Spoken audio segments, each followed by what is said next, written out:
배우들의 연기, 감정이 묻어나는 넘버들, 화려한 무대 연출, 앙상블들의 군무와 합창.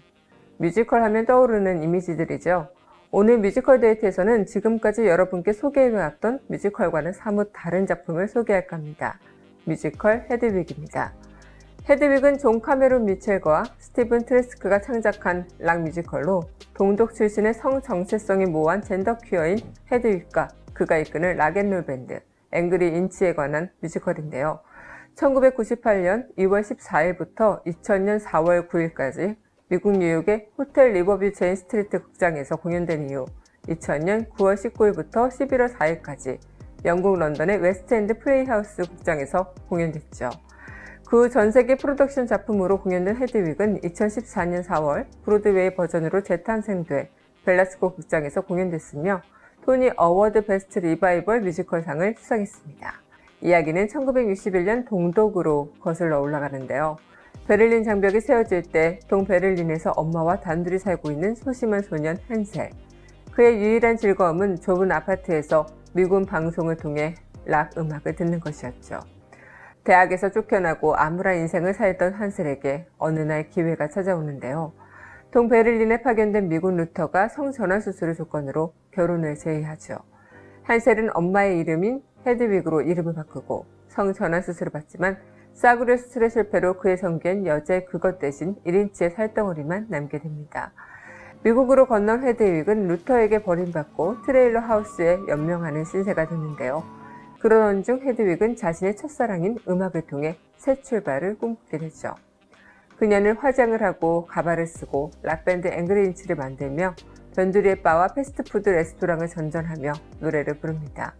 그러던 어느 날 그녀는 16세의 소년 토미를 만나 사랑에 빠지고 락 음악을 가르쳐주지만 1인치의 살덩이의 존재를 알게 된 토미는 그녀를 배신하고 그녀가 만든 곡들을 훔쳐 세계적인 락스타로 성공하죠.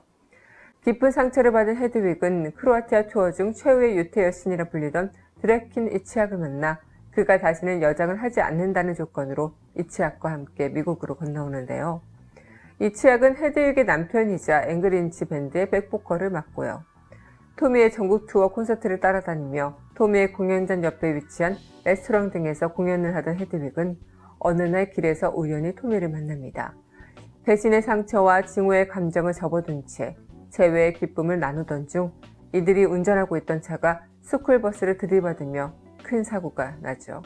그리고 비로소 이 사고를 통해 헤드윅의 존재가 그리고 기구한 1인치의 사연이 세상에 드러나게 됩니다. 그렇다면 한국에서의 뮤지컬 헤드윅은 어땠을까요?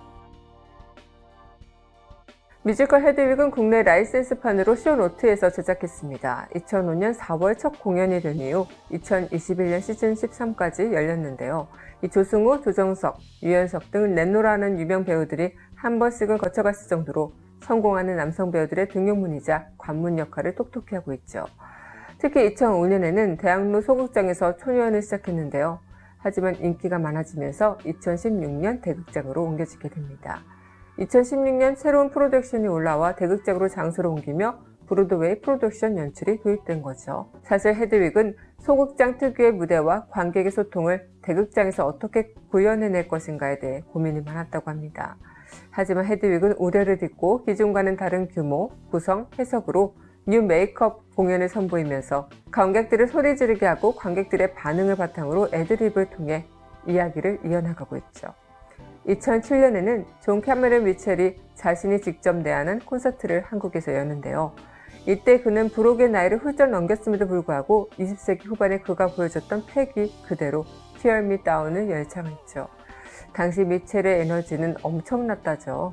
미첼은 다른 한국 헤드윅들과도 무대에 함께 올랐는데요. 이성애자 헤드윅들과 무대에 오른 건 처음이라고 말한 적도 있습니다.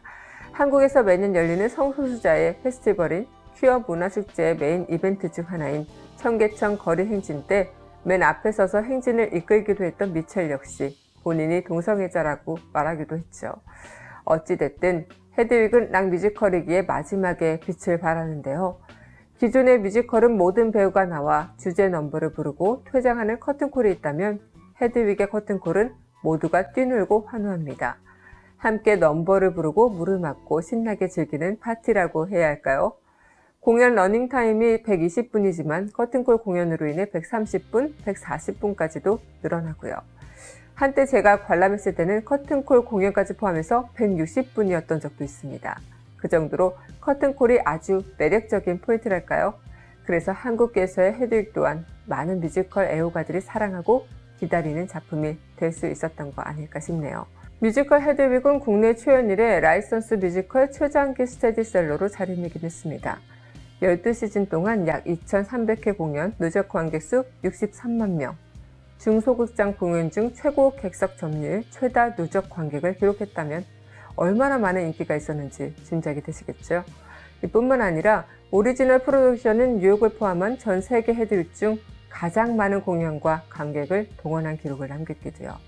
그렇다면 뮤지컬 헤드윅의 탄생의 시작이자 중심인 넘버에 대해 알아보도록 하죠. 헤드윅은 작품 자체로서도 정말 좋지만 특히나 헤드윅의 넘버들은 이 작품의 보물이자 정수라고 할 수 있는데요.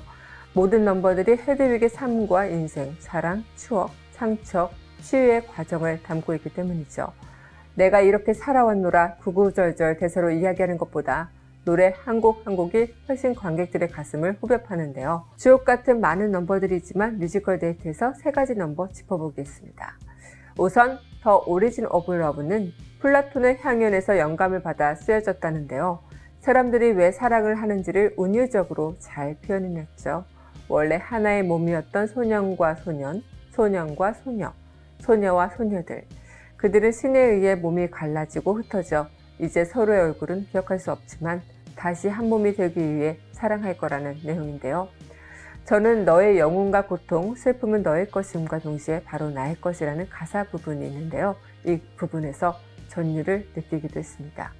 제 지인은 이 넘버를 들으면 정말인지 사랑은 한 번은 해보고 죽어야겠구나 이렇게 생각했다고 합니다.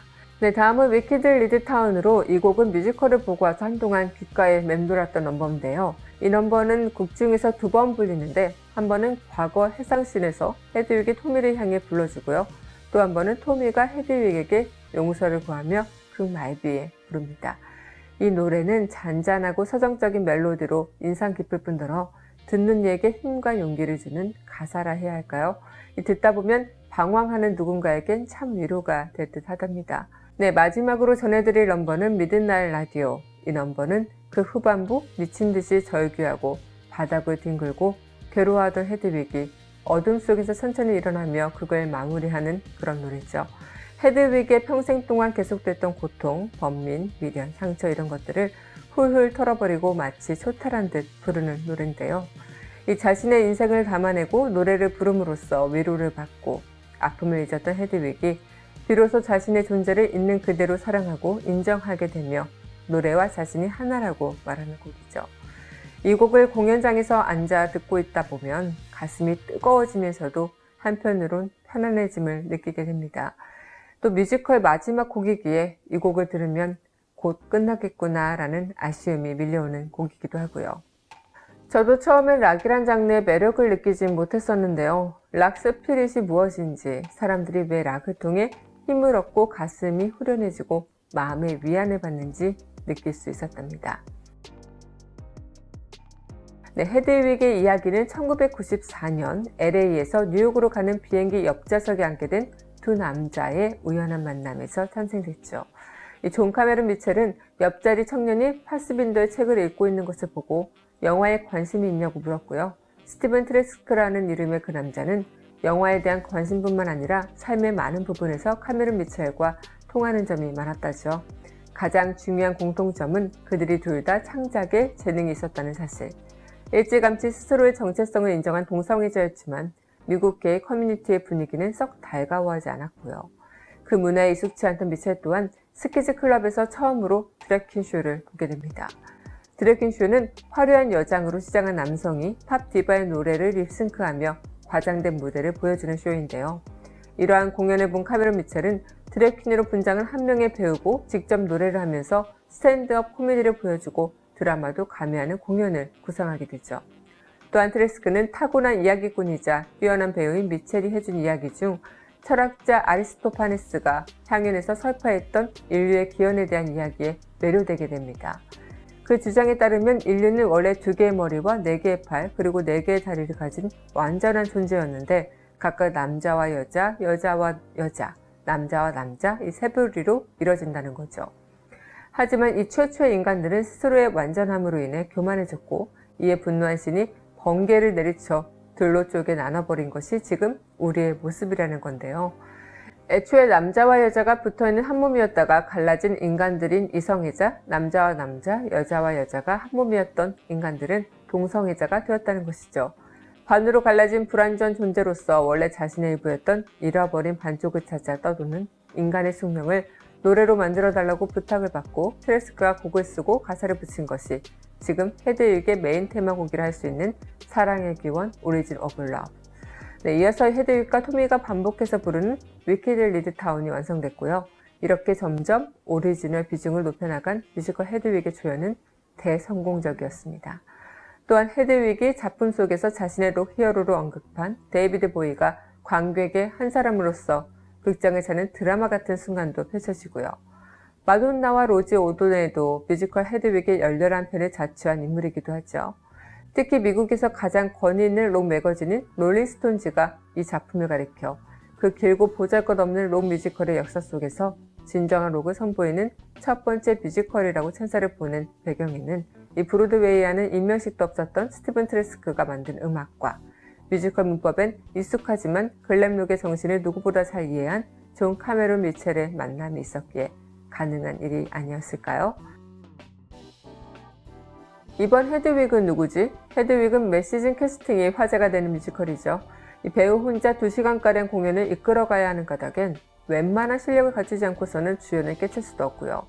이 상처투성인 트랜스젠더 록 가수의 내면을 보여주는 연기 또한 만만치 않기 때문이죠. 뮤지컬 역사상 가장 강렬한 캐릭터 중 하나로 손꼽히는 헤드윅은 처절하게 자신의 정체성에 대해 고민하는 인물인 만큼 초반의 헤드윅은 참 유쾌하고 화려한 삶을 보여줍니다. 하지만 공연이 진행되면서 이야기가 꺼내질수록 헤드윅의 아픔과 상처는 날 것 그대로 전달했는데요. 이 불행한 유년 시절, 사랑으로부터의 배신, 자신이 누구인지에 대한 풀리지 않는 고민으로 피폐해진 헤드윅은 자신의 고통을 화려함 뒤에 숨겨버리죠.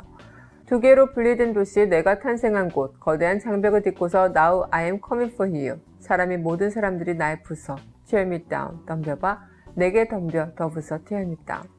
강한 락 사운드를 통해 헤드윅은 자신의 처절한 고민과 절망, 아픔과 상처를 표출해내죠. 뮤지컬 헤드윅은 절대 쉽지 않은 이야기를 다루고 있는데요. 아마 이게 헤드윅이 오래 우리 곁에서 구현되는 이유가 아닐까 싶기도 합니다.